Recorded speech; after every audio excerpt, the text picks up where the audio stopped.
नमस्कार, IBC24 देख रहे हैं आप। मैं हूं आपके साथ राहुल सिन्हा। रात 10 बजे की खबरों में आपको आज स्वागत है। खबरों को देखेंगे विस्तार से। मुख्यमंत्री भूपेश बघेल 3 दिनों के असम दौरे के बाद आज छत्तीसगढ़ लौट आए हैं। राजधानी रायपुर में एयरपोर्ट पर पत्रकारों से बातचीत करते हुए उन्होंने दावा किया कि असम कांग्रेस ही जीतेगी। उन्होंने गठबंधन को 100+ सीटें मिलने का दावा किया। साथ ही पेट्रोल डीजल की कीमतें बढ़ने से महंगाई बढ़ने और घरों की अर्थव्यवस्था बिगड़ने की बात कही। मुख्यमंत्री ने केंद्रीय पूल में धान लिए जाने को लेकर कहा कि हमें उम्मीद है कि केंद्र सरकार धान खरीदेगी। इसके अलावा सीएम भूपेश बघेल ने कहा कि हम जनता से किया सभी वादा पूरा कर रहे हैं।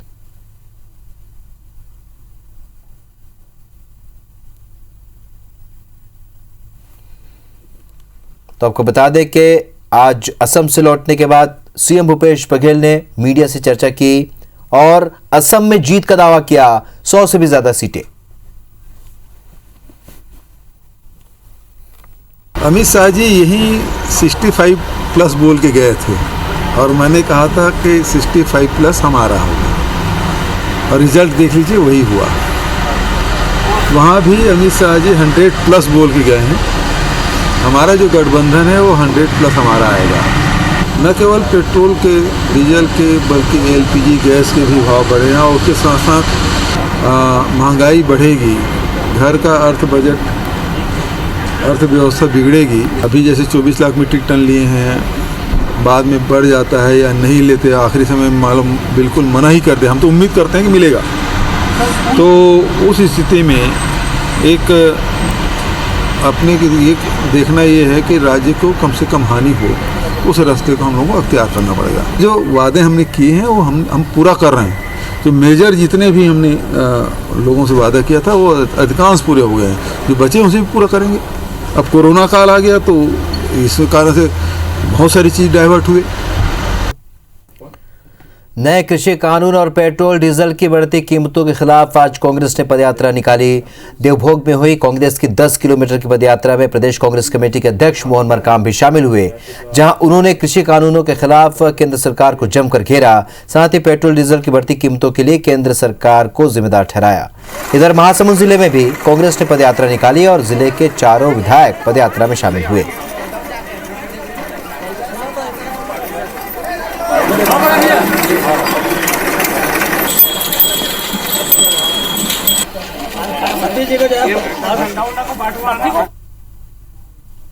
केंद्र सरकार से, मोदी सरकार से हम मांग करते हैं कि 3 काले कानून को वापस लें। उसके बाद वृहद रूप से देश के अन्नदाताओं के बीच में चर्चा करने के बाद कोई नया कानून लाए, ये हम लोगों की मांग है। इसलिए हम लगातार जन जागरण के माध्यम से, पदयात्रा के माध्यम से क्षेत्र में जाकर लोगों को बता रहे हैं कि जो 3 काले कानून है उसको वापस लें।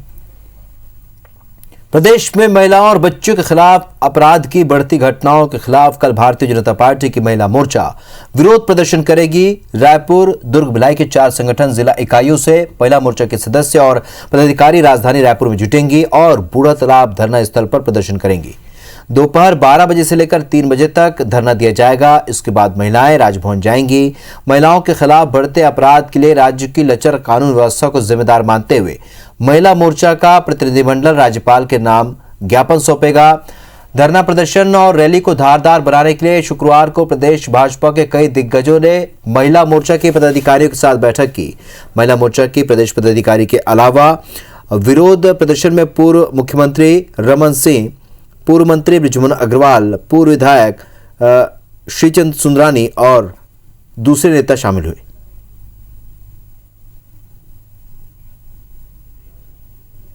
इस तरह से छत्तीसगढ़ में अनाचार की घटनाएं बढ़ी हैं, बालिका अनाचार, दुष्कर्म की घटनाएं बढ़ी हैं। निश्चित तौर पे एक बहुत छत्तीसगढ़ के लिए बहुत ही गंभीर विषय है और चिंतनीय विषय है। सभी जिलों में भी यह धरना प्रदर्शन किया जाएगा और रैली के माध्यम से हम महामहिम राज्यपाल जी को ज्ञापन सौंपेंगे। पेट्रोल, डीजल और रसोई गैस की बढ़ी कीमतों को लेकर मध्य प्रदेश में कांग्रेस ने शनिवार को आधे दिन के प्रदेश बंद का आह्वान किया। कांग्रेस ने जरूरी चीजों को छोड़कर सब कुछ बंद करने की अपील की है। मध्य प्रदेश कांग्रेस के अध्यक्ष कमलनाथ ने कहा कि पेट्रोल डीजल की बढ़ती कीमतों से जनता परेशान हो रही है। सरकार जनता को राहत देने के बजाय टैक्स वसूली में लगी हुई है। सरकार को जगाने और आम लोगों को राहत देने के इरादे से कांग्रेस ने 20 फरवरी को प्रदेश बंद का आह्वान किया है। पीसीसी चीफ ने कहा कि वो सबसे पहले अपील करते हैं कि इस बंद में शामिल होकर सरकार को जगाने में साथ दे। वहीं कांग्रेस के बंद को लेकर मंत्री विश्वास सारंग ने कहा कि कांग्रेस सिर्फ राजनीति चमकाने के लिए प्रदर्शन कर रही है, बंद से जनता का भला नहीं होने वाला।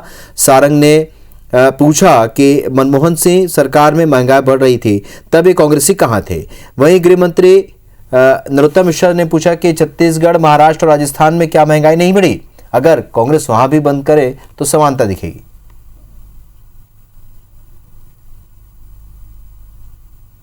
डीजल, पेट्रोल और गैस की बढ़ती कीमतें से आज जनता परेशान है।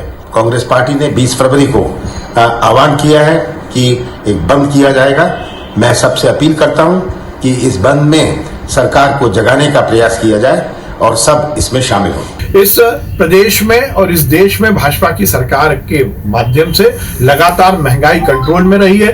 केवल राजनीति करने के लिए और केवल जनता को गुमराह करने के लिए वो इस तरह की बातें कर रहे हैं, और यदि वो जिम्मेदार हैं तो इस बात का भी जरूर उनको आभास होना चाहिए कि यदि बंद होता है तो और महंगाई बढ़ने के चांसेस हो। छत्तीसगढ़ में महंगाई नहीं बढ़ी क्या?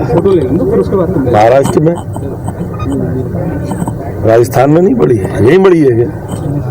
वहां बंद करें तो समानता दिखेगी। और वो लोग अगर बात करें महंगाई की या बेरोजगारी की, जिनकी वजह से बढ़ती आई है, तो बात हास्यास्पद प्रतीत होती है। कोरोना काल के कारण ठंडे बस्ते में गई भारतमाला परियोजना पर अब दोबारा काम शुरू होने जा रहा है। इसके तहत अब दुर्ग से नया रायपुर और आरंग तक 6 लेन एक्सप्रेस कॉरिडोर बनने का रास्ता साफ हो चुका है। रायपुर दुर्ग एक्सप्रेस कॉरिडोर के लिए जमीन अधिग्रहण करने का मसौदा बनाने की तैयारी शुरू हो गई है। अधिग्रहण के एवज में मुआवजे के निर्धारण और परिसंपत्तियों के मूल्यांकन के बाद जिला प्रशासन के अफसरों ने प्रपोजल दोबारा national highway authority of India को भेज दिया है। दुर्ग रायपुर आरंग ओडिशा एक्सप्रेस कॉरिडोर में 2 दर्जन से भी अधिक गांव प्रभावित होंगे।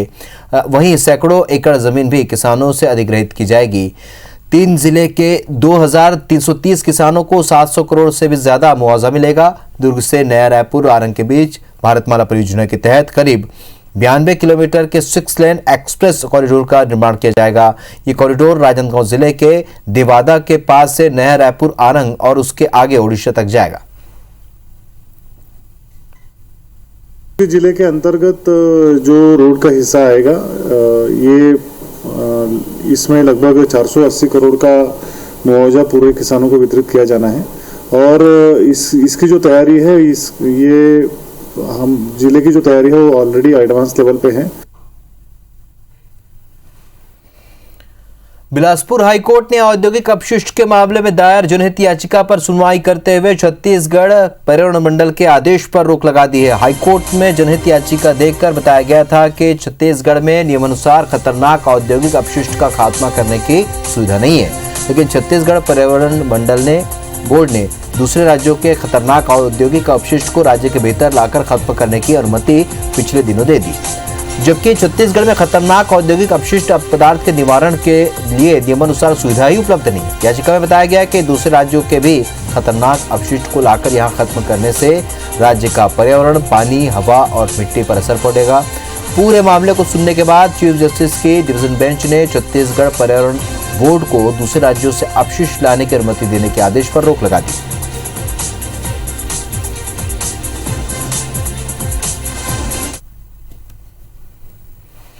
हाई कोर्ट ने केंद्र और राज्य सरकार को एनजीटी एक्ट में लिमिटेशन के प्रावधान को संवैधानिकता को चुनौती देने वाली याचिका पर जवाब देने का आदेश दिया है। शुक्रवार को सुनवाई के दौरान केंद्र ने जवाब के लिए समय ले लिया। मामले की अगली सुनवाई 2 सप्ताह बाद रखी गई है। सामाजिक कार्यकर्ता संत कुमार नेताम की याचिका में एनजीटी एक्ट 2010 की धारा 16 के उस प्रावधान की संवैधानिकता को चुनौती दी गई, जिसके अनुसार एनजीटी में अपील दायर करने की निर्धारित समय सीमा आदेश के सार्वजनिक होने के बाद केवल 30 दिन की है। 30 दिन बीतने पर 60 और दिनों तक नेशनल ग्रीन ट्रिब्यूनल इस देरी को माफ कर अपील सुन सकता है, लेकिन 90 दिन के बाद इन आदेशों के खिलाफ कोई अपील नहीं की जा सकती।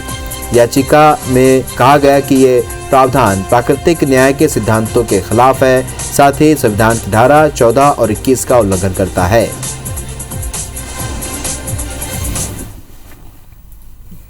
राजधानी भोपाल के कोलार में युवती से बलात्कार की कोशिश का सनसनीखेज मामला सामने आया। ये पूरी वारदात 16 जनवरी 2021 की है और इस मामले में पुलिस थाना प्रभारी को नोटिस देकर एसआईटी गठित कर दी गई है। साथ ही आरोपी को गिरफ्तार भी किया जा चुका है। जानकारी के मुताबिक घटना के वक्त पीड़िता ने जब विरोध जताया तो धक्का देकर उससे सड़क किनारे एक गहरे गड्ढे में पटक दिया गया, जिससे पीड़िता की रीढ़ की हड्डी टूट गई। इस बीच आरोपी युवती के साथ मारपीट करता रहा। युवती ने जब बचाव के लिए गुहार लगाई तो आरोपी ने सर पर पत्थर से हमला कर दिया। इलाज के बाद जब पीड़िता घर आ गई तब गुरुवार को पीड़िता और उसके परिजन सामने आए और सारी बात बताई, जिसके बाद कलेक्टर और डीआईजी ने पीड़ित परिवार से मुलाकात कर सीएसपी के नेतृत्व में एसआईटी गठित कर दी। डीआईजी का कहना है कि इस मामले में कहां किस स्तर पर लापरवाही हुई है, एसआईटी जांच के बाद इसका खुलासा होगा। छेड़छाड़ के अलावा धाराएं क्यों नहीं बढ़ाई गई, इसके लिए संबंधित या जांचकर्ता को नोटिस दे दिया गया है। पुलिस का कहना है कि सीसीटीवी और मोबाइल टावर लोकेशन खंगालने के बाद 8 फरवरी 2021 को न्यू अंबेडकर नगर महाबली निवासी 23 साल के अनिल बोरकर को गिरफ्तार करके जेल भेज दिया गया था।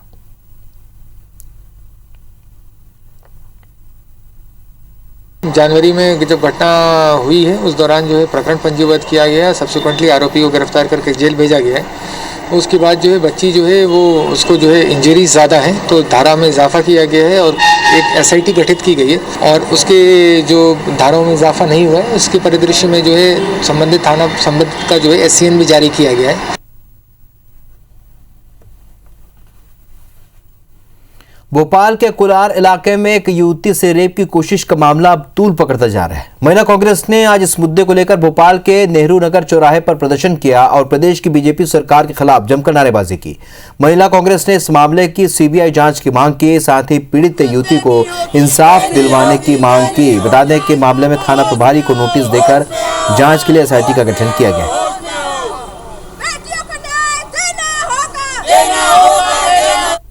अगर वो बच्ची अपने मुख से ये बोल रही है कि जो पीड़िता है कि मेरे साथ में जो गैंगरेप हुआ उसका आरोपी वो नहीं है जिसको उसको दिखाया गया है, ना तो उसको पीड़िता को आरोपी से मिलाया गया है, ना उसके बयान लिए गए हैं। हमारी यहाँ पर मुख्यमंत्री जी से मांग है कि उस बेटी के साथ में न्याय किया जाए, सही आरोपी को गिरफ्तार किया जाए और इसकी जाँच सीबीआई के द्वारा की जाए। अगले हफ्ते भाजपा की सदस्यता लेने के साथ ही राजनीतिक पारी की शुरुआत करने जा रहे मेट्रोमैन ई श्रीधरन ने कहा है कि उनका मुख्य लक्ष्य केरल में पार्टी को सत्ता में लाना है और अगर ऐसा होता है तो वो मुख्यमंत्री बनने के लिए भी तैयार है। पार्टी उन्हें राज्यपाल बनाकर कहीं और भेजना चाहे तो उन्हें ये मंजूर नहीं। टूल किट मामले में क्लाइमेट एक्टिविस्ट दिशा रवि की पुलिस कस्टडी की मियाद शुक्रवार को खत्म हो गई। उन्हें आज दिल्ली पुलिस ने पटियाला हाउस कोर्ट में पेश किया। दिल्ली कोर्ट ने दिशा को 3 दिन की न्यायिक हिरासत में भेज दिया है। उन्नाव कांड में सनसनीखेज खुलासा हुआ है। तीनों किशोरियों को जहर खिलाया गया था। पुलिस ने जहर देने वाले 2 युवकों को गिरफ्तार कर लिया है। पुलिस के अनुसार एक तरफा प्यार में वारदात को अंजाम दिया गया है। किशोरियों को पहले चिप्स खिलाया गया, फिर पानी के बहाने कीटनाशक पिला दिया गया। आईजी लक्ष्मी सिंह ने मामले का खुलासा करते हुए बताया कि मृतक लड़कियों के परिजनों को मुख्यमंत्री राहत कोष से 5 लाख और घायल किशोरी को 2 लाख रुपए दिया जाएगा। पेट्रोल डीजल की बढ़ती कीमतों पर कांग्रेस नेता रणदीप सुरजेवाला ने तंज कसते हुए कहा है कि बीजेपी का नया नाम बन गया है भयंकर जन लूट पार्टी। उन्होंने कहा कि 1 मई 2019 से आज तक पेट्रोल की कीमतों में 15 रुपए 21 पैसे प्रति लीटर और डीजल की कीमतों में 15 रुपए 33 पैसे प्रति लीटर की बढ़ोतरी हुई है। मई 2019 से आज तक 200 बार के लगभग पेट्रोल की कीमतें बढ़ाई। भारतीय किसान यूनियन के राष्ट्रीय प्रवक्ता राकेश टिकैत ने खेती किसानी के संदर्भ में किसान आंदोलन को लेकर कहा कि किसान 70 साल से घाटे की खेती कर रहा है। किसान को एक फसल की कुर्बानी देनी पड़ेगी और इसके लिए किसान तैयार है। अगर फसल ज्यादा मजदूर लगाकर काटनी पड़ेगी तो भी कटेगी। फसल की वजह से आंदोलन कमजोर नहीं होगा। ड्रग्स मामले में अब तक इंदौर पुलिस 25 से भी ज्यादा बड़े और खूंखार आरोपियों को गिरफ्तार कर चुकी है, मगर अब उन जगहों पर ज्यादा फोकस किया जा रहा है जहां के बारे में आरोपी पूछताछ के दौरान खुलासा कर रहे हैं। इंदौर पुलिस कई राज्यों में डेरा जमाए हुए है। क्राइम ब्रांच जल्द ही नशे के दूसरे सौदागरों को पकड़ने का दावा कर रही है और जिन राज्यों से पहले माफिया को गिरफ्तार किया है उसमें मुंबई, दिल्ली, राजस्थान और हैदराबाद के अलावा तेलंगाना शामिल है। इसके बाद पुलिस ने मुंबई और राजस्थान से बड़े ड्रग्स पेडलर्स को गिरफ्तार किया है। इस पूरे मामले में पुलिस ने हर पहलू पर कार्रवाई की है और अगर आप देखेंगे तो इसमें 2 दर्जन गिरफ्तारियां हुई हैं। जो अलग अलग केसेज हैं उन केसेज में भी पुलिस की टीम अभी भी काम कर रही है। इवन जो दूसरे राज्यों की जो इस तरह के आपराधिक गिरोह थे पुलिस ने उन पर भी प्रहार किया, उन्हें भी गिरफ्तार किया और साथ ही साथ कई स्थानीय सूचनाओं को लोकल पुलिस के साथ शेयर भी किया है ताकि स्थानीय स्तर पर वो उसकी तह तक जा करके कार्रवाई कर सकें। छत्तीसगढ़ राज्य विद्युत वितरण कंपनी को इस साल सौर ऊर्जा के स्रोतों के लगभग 500 मेगावाट अतिरिक्त बिजली मिलेगी। इसके अलावा परंपरागत स्रोत से लगभग 78 मेगावाट बिजली मिलेगी। छत्तीसगढ़ राज्य विद्युत नियामक आयोग की लिखित जवाब में बिजली वितरण कंपनी की ओर से जानकारी दी गई है, जिसमें ये बात बताई गई है। जानकारी के मुताबिक सौर ऊर्जा से लगभग 400 megawatt solar energy corporation of India से मिलेगी, जबकि 100 मेगावाट बिजली निजी क्षेत्र से मिलेगी। हम आपको बता दें कि सौर ऊर्जा से मिलने वाली बिजली की दर कम रहती है, इससे वितरण कंपनी को खर्च कम आएगा। साथ ही राज्य में लोड अधिक होने की स्थिति में short term power purchase agreement के तहत अलग से महंगे दर पर बिजली खरीदने की आवश्यकता नहीं पड़ेगी।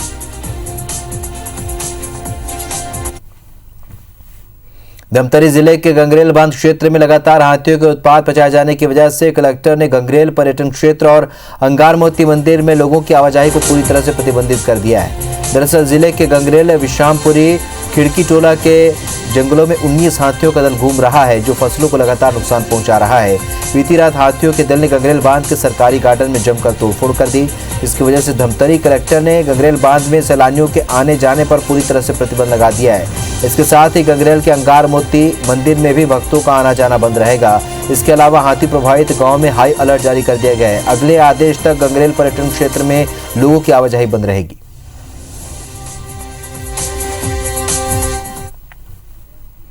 रायगढ़ जिले में प्रस्तावित नंद कुमार पटेल यूनिवर्सिटी इसी वर्ष से अस्तित्व में आ जाएगी। रायगढ़ और जांजगीर जिले के 107 कॉलेज अब न सिर्फ नंद कुमार पटेल यूनिवर्सिटी से जुड़ पाएंगे, बल्कि इस साल से परीक्षाएं भी इसी यूनिवर्सिटी के तहत होंगी। छात्रों को मार्कशीट भी नंद कुमार पटेल यूनिवर्सिटी के तहत ही दी जाएगी। इस यूनिवर्सिटी के बनने के बाद ये प्रदेश की तीसरी सबसे बड़ी यूनिवर्सिटी होगी। दरअसल राज्य सरकार ने पिछले साल ही यूनिवर्सिटी को मंजूरी देते हुए बजट में इसके लिए राशि स्वीकृत की थी, लेकिन कोरोना की वजह से काम आगे नहीं बढ़ सका। लेकिन अब कमेटी बनाकर स्थापना संबंधित काम शुरू कर दिया गया है। नए वित्तीय वर्ष में एडमिशन से लेकर परीक्षाओं के आयोजन तक की सारी प्रक्रिया नंद कुमार पटेल यूनिवर्सिटी के तहत होगी। उच्च शिक्षा मंत्री का कहना है कि 2022 रायगढ़ यूनिवर्सिटी के लिए आवश्यकता के अनुसार पदों पर नियुक्तियां शुरू कर दी गई हैं। बड़ी के और रायगढ़ जिले के पूरे कॉलेज इसमें आएंगे और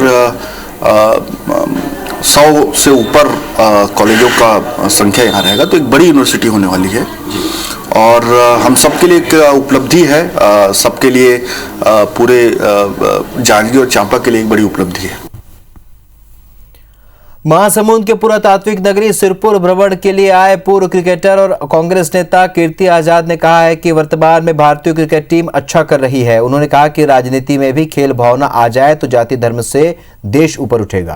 कृषि बिल के सवाल पर कीर्ति आजाद ने कहा कि किसानों के हित में नहीं है। कीर्ति आजाद ने कहा कि जब तक संविधान का पूरी तरह से सम्मान नहीं करेंगे और संविधान के अनुसार नहीं चलेंगे तब तक रामराज नहीं आएगा। साथ ही बीजेपी से कांग्रेस में जाने के सवाल पर कहा कि अगर सच बोलना बगावत है, समझो हम भी बागी हैं। जब तक संविधान की पूरी तरीके से हम सम्मान नहीं करेंगे और संविधान के अनुरूप नहीं चलेंगे तब तक राम राज्य नहीं आएगा। तो बहुत सारी बातें इसमें केंद्र सरकार को जवाब देना चाहिए, लेकिन जब पूछते हैं तो लोग कहते हैं कि साहब आप आतंकवादी हैं, आप खालिस्तानी हैं, आप टुकड़े टुकड़े खाएंगे। क्या अगर सच बोलना बगावत है तो हाँ मैं बागी हूं। बिलासपुर जिले में पहली बार वन विभाग प्रवासी पक्षियों को लेकर पक्षी महोत्सव का आयोजन करने जा रहा है। बिलासपुर में बेलमुंडी के कॉपर जलाशय में 21 फरवरी को पक्षी महोत्सव मनाया जाएगा, जिसकी तैयारी बिलासपुर वन विभाग ने शुरू कर दी है। यहाँ नवंबर महीने से प्रवासी पक्षियों के आने का सिलसिला शुरू हो जाता है। प्रवासी पक्षियों का यह समूह मार्च तक यहाँ रहता है और इस समय जलाशय में बड़ी संख्या में जलीय पक्षी यहाँ मौजूद रहते थे, लेकिन धीरे धीरे इनकी तादाद भी कम होती जा रही। अब वन विभाग 21 फरवरी को पक्षी महोत्सव का आयोजन कर रही है, जिसकी तैयारी विभाग ने पूरी कर ली है और हर कोई उनके इस प्रयास की सराहना कर रहा है।